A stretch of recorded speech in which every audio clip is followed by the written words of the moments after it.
в роли участника и вот в роли зрителя на многих чемпионатах мира бывал, наверное, один из лучших чемпионатов в плане судейства, поэтому по судейству претензий нет, очень доволен. 5 финалисток, ждем 5 золотых медалей.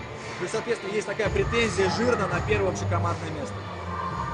Это не то, что претензия, я думаю, что это воплотимая такая реализуемое желание, я бы так сказал. Поэтому настроены победно очень так. Я очень доволен, что девочки мотивированные.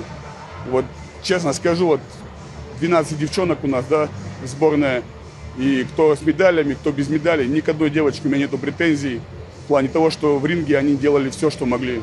Очень доволен девчонками. Может, персонально кого-то выделили или не надо? Нет, не хочу. Это мы боксерская семья. Они все мне как сестренки. Поэтому персонально не хочу никого выделять. Очень за них радуюсь и переживаю.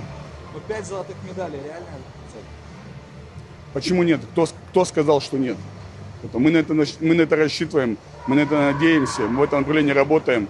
Кто сказал нет, кто сказал. Знаете, Мухаммед Али давно сказал, невозможное возможно. Поэтому мы рассчитываем на 5 золотых медалей.